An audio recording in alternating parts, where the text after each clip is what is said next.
Les informations pour ce lundi. Bonsoir, madame, monsieur. Après un retard de 5 ans, le projet d'extension du port commercial devrait démarrer bientôt.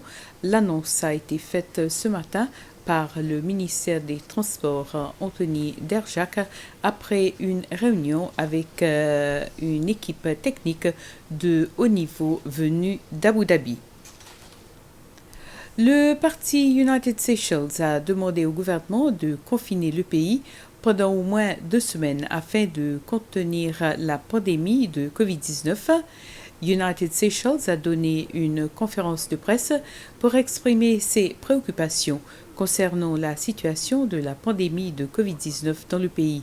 Le Dr Patrick Hermini, membre du comité exécutif national du parti, a ajouté que pendant la période de 2 semaines, le programme de vaccination devrait être intensifié pour atteindre environ 70% de la population et pour réagir à la dernière décision prise par le gouvernement, en particulier concernant l'ouverture du pays au reste du monde. La nouvelle année scolaire, décrite comme extraordinaire dans l'histoire de l'éducation aux Seychelles, a débuté aujourd'hui dans un message que le ministre de l'Éducation, le Dr Justin Valentin, a adressé à la population. Le ministre Valentin a exhorté les élèves et les étudiants ainsi que les responsables de l'éducation à unir leurs efforts afin de surmonter les défis posés par la pandémie COVID-19. Il dit qu'il y a une nécessité aussi pour que les parents collaborent afin d'assurer un plus haut niveau d'apprentissage dans le pays.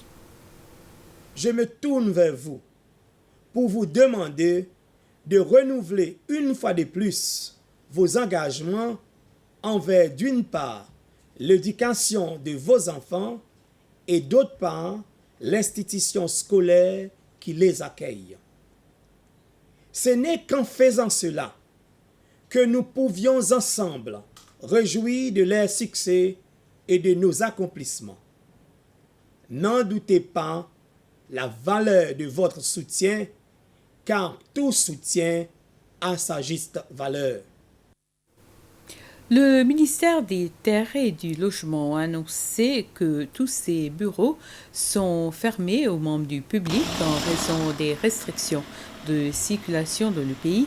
Le ministère en profite pour revoir ses procédures opérationnelles internes ainsi que les procédures de service aux clients dans le but de leur offrir des meilleurs services lors de la réouverture de ces bureaux.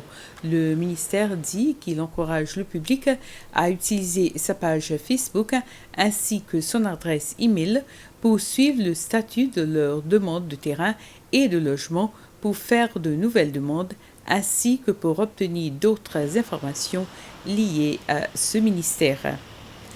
Ainsi termine ce flash. Prenez soin de vous et bonne soirée.